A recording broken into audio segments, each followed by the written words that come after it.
Guys ಇವಾಗ ತೋರಿಸ್ತೀನಿ ನೋಡ್ಕೊಳ್ಳಿ. ಇವಾಗ ಮಂಗಳೂರು ಸೌಂದೆ ಹೇಗೆ ಬರುತ್ತೆ ಅಂತ. ಇವಾಗ ಅಲ್ಲಿ ನೋಡ್ತಿದ್ರಲ್ಲ ನೀವು ಹಳದಿ ಕಲರ್ ಹೂವು, ಇವಾಗ ನೀವು ನೋಡ್ತಿದ್ರಲ್ಲ ಹಳದಿ ಕಲರ್ ಹೂವು, ಅದು ಬರ್ತಾ ಬಿದ್ದೋಗುತ್ತೆ ಗೈಸ್. ಅದರಿಂದ ಇದೆ ನೋಡಿ ಒಂದು ರೀತಿ ಬಾಲ್ ರೀತಿ, ಅದು ಮುಂದೆ ಸೌಂತೆಕಾಯಿ ಬಿಡೋದು.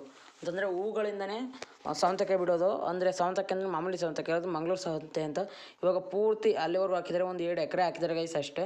ಮತ್ತು ಈ ಕಡೆ ಅಲ್ಲಿ ನೋಡ್ತಿದ್ರಲ್ಲ ನೀವು ಆ ಕಡೆ ಟೊಮೊಟೊಗಳ ಗುಡ್ಡೆ ಹಾಕಿದ್ದಾರೆ. ಫಸ್ಟು ಪೂರ್ತಿ ಹಾಕಿದ್ರು, ಇವಾಗ ಮಂಗಳೂರು ಸೌಂತೆ ಹಾಕಿದ್ದಾರೆ. ಮತ್ತೆ ತೋರಿಸ್ತೀನಿ ನೋಡ್ಕೊಳ್ಳಿ. ನೋಡಿ ಇವಾಗ ಅಲ್ಲಿ ಎಷ್ಟು ಬಿಟ್ಟಿದ್ದಾವೆ, ಅದು ಅಷ್ಟು ಕೂಡ ಬರೋದಿಲ್ಲ, ಒಂದು 10-20 ಬರ್ತವೆ ಅಷ್ಟೇ. ಅಲ್ಲಿ ಬಿಟ್ಟಿರೋದು ಒಂದು 25, ಒಂದು 10 ಬರುತ್ತೆ ಅಷ್ಟೇ ಗೈಸ್. ಇವಾಗ ನೀವು ನೋಡ್ತಿರ್ಬೋದು. ಮತ್ತೆ ಕುಡಿ ಹೋಗ್ಬೇಕು ಗೈಸ್ ಮುಂದೆ. ಅದಾದಮೇಲೆ ಎಲ್ಲ ಕೂಡ ವೇಸ್ಟ್ನೇ.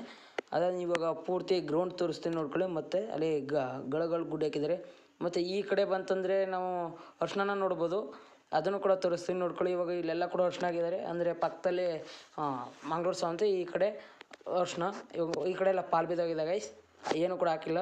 ಮೊದಲು ಟೊಮೊಟೊ ಹಾಕಿದ್ರು, ಇವಾಗ ಏನು ಹಾಕಿದ್ರು ಆಯಿತಾ ಗೈಸ್. ಇದನ್ನು ಬೆಳೆಯೋದು ತುಂಬಾ ಕಷ್ಟ. ಯಾಕೆ ಅಂತಂದರೆ ಇದು ಒಂದು ಬಸವನ ಹುಳ ಅಂತ ಇರುತ್ತೆ, ಅದು ಬಂದು ಫ್ರೆಂಡ್ಸ್ ನಿಮ್ಗೆ ಏನಾದರೂ ಪೂರ್ತಿ ವಿಡಿಯೋ ಬೇಕು ಅಂತಂದರೆ ಕೆಳಗಡೆ ಡಿಸ್ಕ್ರಿಪ್ಷನಲ್ಲಿ ಮಂಗಳೂರು ಅಂತ ಹಾಕಿದ್ದೀನಿ, ಅಲ್ಲೋಗಿ ನೀವು ಚೆಕ್ ಮಾಡ್ಕೋಬೋದು ಗೈಸ್.